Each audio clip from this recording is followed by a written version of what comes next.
Hey guys, before we get started with this week's show, I just wanted to mention to you real quick that we're doing a lot more with YouTube lately. If you go to ecomcrew.com/YouTube, you can check out all the videos that Dave and I have been uploading there. We have videos on Amazon and importing and all kinds of other stuff. ecomcrew.com/YouTube, and then just click on the subscribe button. Anytime we add a new video, you'll be notified. Now on with the show.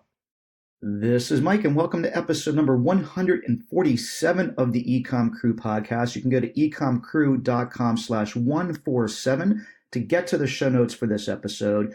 And this week, I'm going to be digging into our Amazon PPC strategy. It was interesting. When I was at Seller Summit, I hosted a mastermind for Steve Chu at the Seller Summit, which was awesome. It was a group of all seven-figure sellers. And the thing that seemed to get the most interest that day was our Amazon PPC strategy. I kind of wrote it down on a piece of paper for everybody, and they took notes. And they actually asked me to do a podcast episode about this. So as promised, now that I'm finally back on Pacific Coast time, it's been a long time, I'm going to go ahead and do that episode right now. So right after this break, I'm going to dig right into Amazon PPC. Welcome to the EcomCrew podcast, hosted by Mike Jackness and Dave Bryant, who together run e-commerce businesses that generate 8 figures annually. Mike and Dave take pride in running a podcast that isn't just fluff, talking about specific products, problems, and real-world solutions. In the words of one of our favorite reviews, this podcast is like a playbook for e-commerce. You can take any episode and spend the next month trying to implement it. So without further ado, here's the EcomCrew. Hey everyone, it's good to finally be back in California. It's been a while since I recorded a podcast episode here. It feels good to be back on Pacific Coast time. I wish I wasn't getting ready to hop on a plane and go traveling again next week already, but at least I'm back here for a few days. And oh man, I tell you, it was a really long trip. 5 weeks out of town is a lot longer than my body can really handle. Multiple time zones and just commitments. And man, I felt really run down when I got back. But this is the first time I actually didn't get sick on one of these trips to Asia, which I'm happy about. Unfortunately, my wife did get sick. She kind of has some respiratory problems, but she's kind of getting over it now. It seems like the norm every time we go over there, just because of the air quality issues and not being used to it. It causes a lot of problems. And then obviously you get back and you're jet lagged. And this time we went directly to Florida to speak at Seller Summit. And it just made it, I think, even worse. So glad to be back, and not looking forward to hopping on a plane to go to Mexico here shortly for the $1 Million Seller Group thing. But I think it's going to be worthwhile. You can go to ecomcrew.com/MDS to find more about that group. That's a friend of mine, Ian Sells, has that group.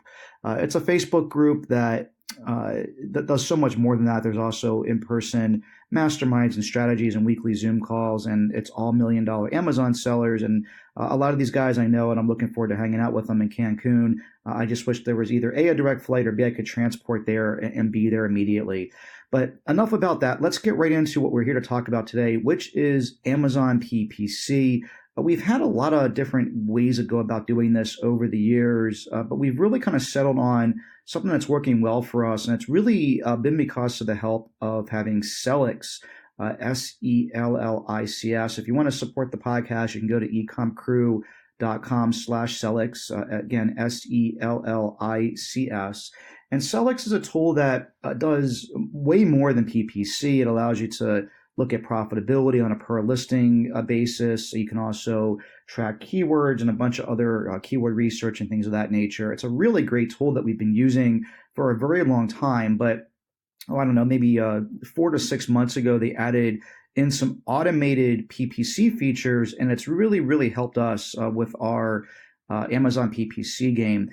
This is interesting. I'm going to give you guys a little spoiler alert here. Back in January, right before we started working on this new method, we did $104,292 in sales off of PPC. So that's what Sellics represents as the amount of sales you generated based on clicks that you got from PPC sales. That cost us $33,000. So in January, we spent $33,000 in PPC.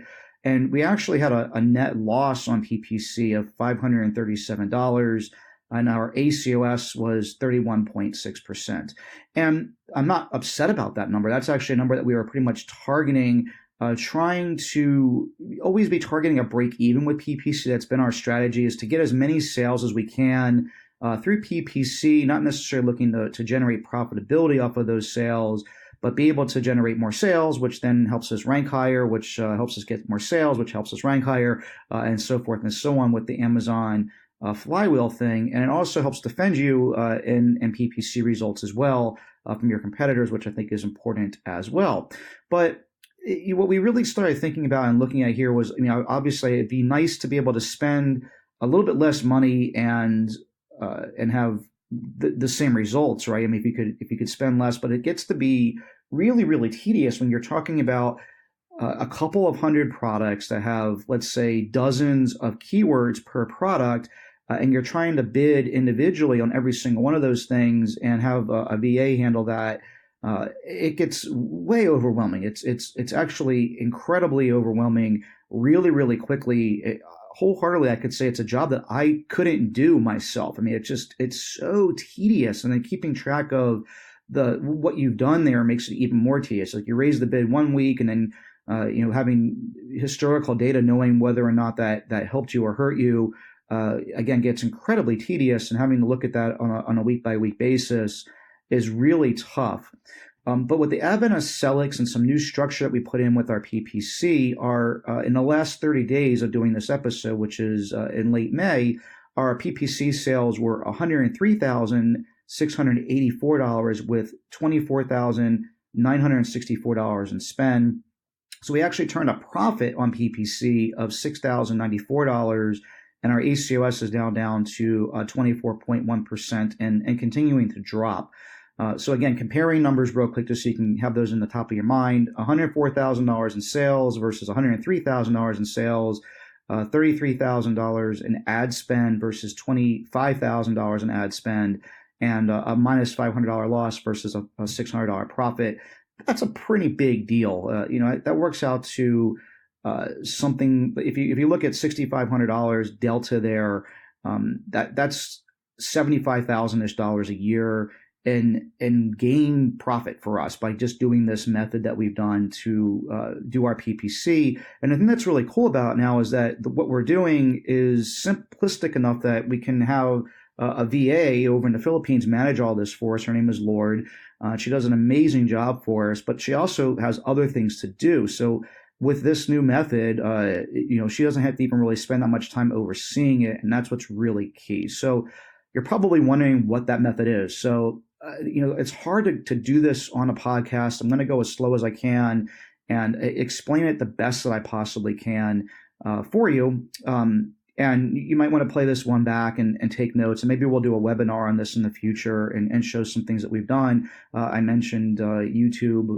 We'll probably do a YouTube video about this. If you go to EcomCrew.com/YouTube and subscribe, when we finally do the YouTube video on this, you'll be able to get notified when that's out. But let's talk about that. You're probably in the car right now or on the bus or wherever you might be listening to this. And I'm going to go through it at a high level. And the reason I feel like I can tackle this on the podcast is because at the end of the day, it's not that complicated. One of the things that we really realized is the more complicated that we made Amazon PPC for ourselves, the less efficient it was getting. You start bidding on too many words or doing too many things with it and making it too complicated, it just doesn't work. So the whole start of this becomes setting up an automatic campaign. Then you're going to have a manual campaign bidding on exact match terms, and then a manual campaign bidding on broad match terms. And we'll talk about how each one of those campaigns comes into play here moving forward. Now, what I've decided to do, again, remembering, guys, I'm not saying this is necessarily the absolute most optimal thing to do if you have one listing or two listings and you have all the time in the world to go through this. This method is meant to do things at scale with hundreds of products with the size organization that we have. And we're not necessarily looking to get every single dollar out of PPC that we can. And I'm really happy with the results we've seen so far. And I know that they're going to continue to get better because Selix continues to bid on the bids for us here. This is what we have deemed is the best way for us to go. So let's go through how we set this up to begin with. So the first step is to set up an automatic campaign, just a straight up automatic campaign. And we do this for every single SKU. So if we have different colors, we bid on each item individually, different sizes, each item individually. Now, if you're doing something like clothing where you have sizes and colors, you might want to play with not doing so many different SKUs. But for us, we don't really have that problem. We either have different colors, like we'll have a black, pink, and purple, let's say, of something, or we'll have different sizes, large, extra large. And we find that bidding on each size and each variation separately actually has positive results. So that's the way that we go about doing it. Now, one thing I do want to mention that's really important before you even start digging into all of this is that it's really important to make sure that you have a really good listing to begin with. This is super important because having a listing with your proper keywords, not only in the front end and in the title and the bullet points, the description, but also in the back end, this is what helps Amazon create automatic campaigns for you. And what's also going to do is start to find related items, and those keywords will also show up for you as well, which is something that was interesting that we found over time. So making sure that Amazon knows what your product is really important as a baseline. So before you even get started, I recommend doing that. So the first thing that we'll do is we set up this automatic campaign, and we will pick the median bid. So if it's, saying that you should bid between $1 and $2, we'll pick the $1.50 or whatever the suggested bid is. We want to be on the higher end. I would recommend either doing the median bid or just even the top bid. What you really want to do at this stage, your stage here is not to be profitable or even remotely profitable with PPC, but to get data.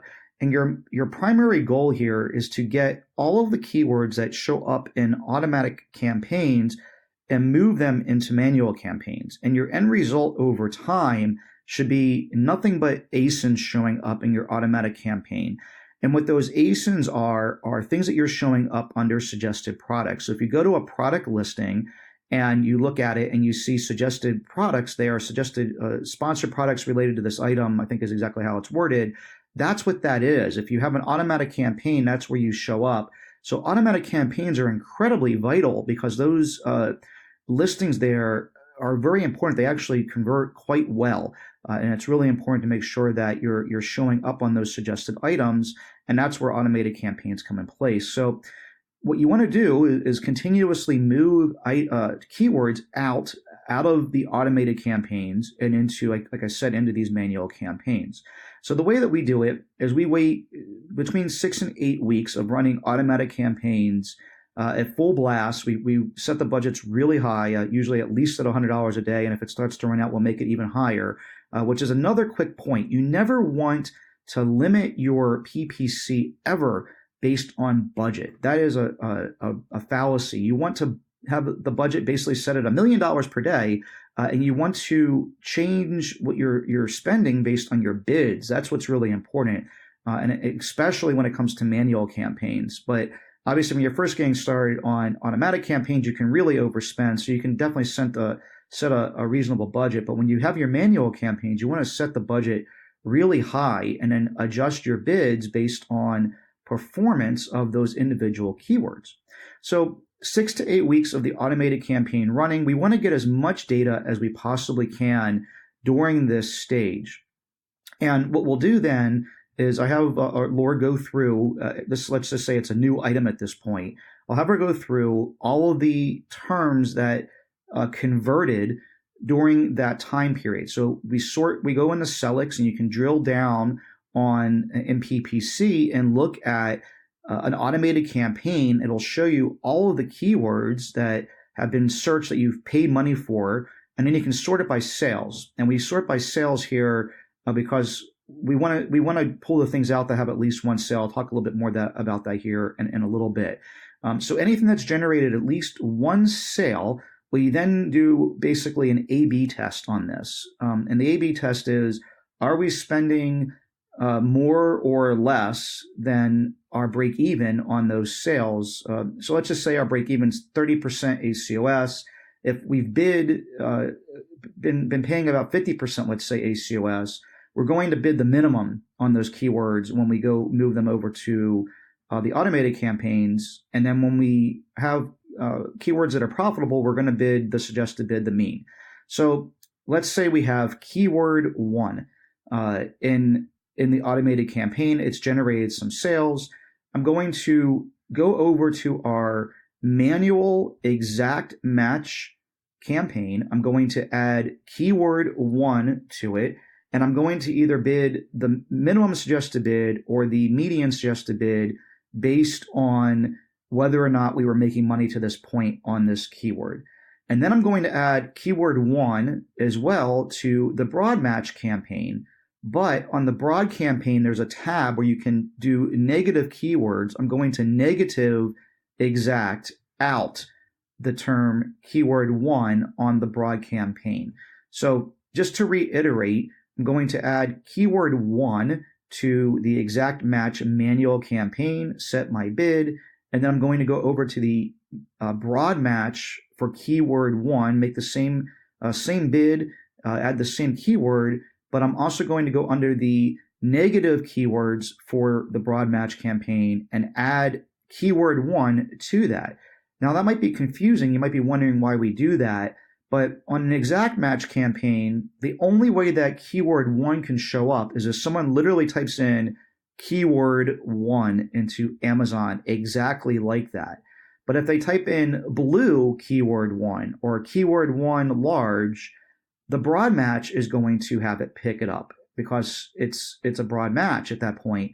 And I don't want the broad match competing with my exact match because the broad match will also pick up keyword 1. So it's really important that you want to negative that out so you're not competing against yourself there at that stage. And with that said, it's also really important to go to your automatic campaign and add keyword 1 to your negative exacts there as well. And that's really all there is to it at that point. And what we're doing is slowly but surely moving out all the keywords that are in our automated campaign over to a manual campaign. And over 3 months or 6 months, you'll get the bulk of all those terms, anything that could ever be searched for you over to your manual campaigns. And what'll be left is nothing but those ASINs in your automatic campaign, which is what you want. You want to make sure that you're still running automatic campaigns that are getting those suggested products. So let's talk about a couple other things real quick here as far as rules and how we're handling this on that. And with that, I'm going to log into my Celix account here real quick and go over the exact rules that I have set up, which are a little bit modified from the rules that Celix had to begin with. All right, so these are the exact rules that I have in Celix, and it's really simple. And that's the magic of what happens here. It just makes it so easy to do this stuff because of Celix. So we have 3 rules. The first one's called converting rules. So if my ACOS, if my average cost of sale is less than 20%, after at least 3 orders, I want to increase my bid by 20%. I want to continue to increase my bid until I'm not necessarily making as much anymore. I want to continue to get as many sales as I can at that point. So if my ACOS is low, I want to continue to increase my bids by 20%. And this will do this basically every week or however often it does this. And we look at this after so many orders. So we do it after 3 orders. Now, the inefficient keyword, so you'll start bidding higher, but what will happen here is that the inefficient keywords, which is the ACOS is less than my break even, minus, I believe I said it doesn't show here, but I believe it was minus 10%. So I'm not trying to bid to an exact break even. I'm trying to bid to break even and still have 10% profit here. So after at least 40 clicks, if my ACOS is greater than my break even minus 10%, I want to decrease my keyword bid by 20%, and my maximum bid is going to be a nickel. Or my minimum bid, I'm going to bid it down to the point where it's a nickel. It'll keep on lowering the cost of my bidding. And if I've got no sales, 0 orders after at least 40 clicks, I'm going to decrease it by 30% because I'm going to take a little bit more drastic action there on that. So it's really that simple. So in your mind, what you want to be thinking about is basically what's happening is now on an individual keyword basis based on both the manual campaign and the broad match campaign. So it's going to do that each separately, which is really awesome. I'm going to be raising my bids on a week by week basis for keywords that are highly profitable. Keep on bidding higher by 20% each week. Maximum bid is going to be $2. I never want to bid more than $2 for a click. And if the opposite's true, if I'm losing money or it's not making enough money, I should say, because there's that window of break even minus 10%, then I'm going to start lowering my bid. And if it's really doing horrible, then I'm going to lower my bid by 30%, really chop the legs out of it. So let's say I'm bidding $2 for something, let's just say hypothetically. Next thing you know, if it's really going to lower the cost of it, I'm going to be down to $1.40 the next week. And then if it lowers it by 20%, that's going to be $1.15 or $1.36 or 16 cents. Sorry. It'll keep on bidding it down until it gets to the point where it's profitable. And once it's profitable, it'll start raising it again. And it constantly is going to be in this window of, oh, I need to raise this a little bit. I need to lower it a little bit. I need to raise it a little bit. I need to lower it a little bit. But it's going to find this perfect window there to be doing that within on every single keyword. And the thing is, it's looking at that on a day-by-day basis. It's checking this every 24 hours, and it's looking at sales attribution for at least 5 days ago. And just today, Celix so far today has taken 18 actions on our PPC campaigns of bidding up and down just on this manual campaign alone. Now, what I also have here is some bids on the automatic campaign. So I want to do a similar thing on the automatic campaign. So if my break even minus 10% from above that, I'm going to decrease my bid by 10% after at least 1.5x clicks. So what it's looking at is attribution. I have that set for a lot higher, so it's going to err on the side of more data than erring on the side of spending less money. I'm going to increase my bid if it's my break even minus 10%. Max bid's still going to be $2. And then the one that's really important here that I said I would allude to this, and I'm going to talk about later, is one I call negative junk. So if revenue is $0 after at least the 1.5x clicks, which I think is going to be at like about 60 clicks, it's going to automatically move that search term to negative. So I'm never pulling it out of the automated campaign because it's not generating any sales. And eventually it's just going to be automatically added to negative, and it'll just go away on its own. It'll put it in the negative exact match for the automated campaign.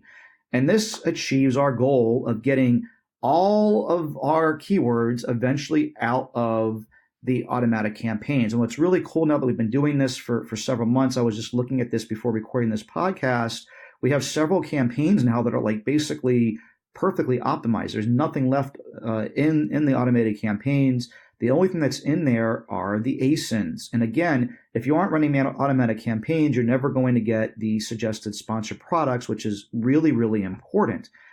So much important that actually if you can do AMS, which is Amazon's marketing services, they have something called product display ads. And what we then do is take those ASINs that are generating sales from our item and run product display ads based on those products, which works incredibly well. Amazon's telling you, hey, these are the products that are generating sales for you through automated campaigns, through suggested products. So we run those product display ads, which are the little ads that you'll see below the buy button or below your bullets that you see all the time. And if you can get Amazon marketing services, you can run those ads. And we also run headline search ads, which is another whole thing for another time. But this goes into how we handle our PPC and how we've been able to drastically reduce the cost of our PPC. I mean, it's $75,000 extra profit into our business this year at a minimum, because this continues to do better and better. I think that we're going to save another $2,000 to $3,000 if we extrapolated this out. And it also saves a ton of time. I mean, Lord, doesn't have to spend a full day doing this day in and day out. There's just some things that she maintains and looks at every now and then. And she also does this when we get new products in the door. She's looking at that. So, I mean, she's just looking at what keywords need to be moved over today. And she's doing that, I think, brand by brand. She looks at them once a week. So once a week for an hour or two she's spending now, versus at one time it was basically becoming a full-time job for her. So if you add in her salary on top of everything, that saves even more money, which is important. So that's one less person we need to hire, and there's plenty of other things for her to do. So it's not like we're laying someone off to do that. We wouldn't do that anyway. But that's really the crux of it, guys. I hope that this has been helpful for you. Again, I know that this is a podcast, so it makes it probably a little bit more difficult if you're in the car trying to to digest all of this. But what we've done is made it a lot simpler than a lot of other people talk about. Yeah, we don't go through anymore. We were doing this before, going through and finding all of our seed keywords and putting those in manual campaigns to start with. I personally think that that's just too much work now, because the end result is going to be the same here no matter what. We probably are going to spend a little bit more money in the short run, but we're also going to catch more keywords that we weren't thinking about and save some time bidding on manual keywords that we're just completely guessing on what we should be doing there. Let it kind of just shake out on its own. This automation is just so amazing.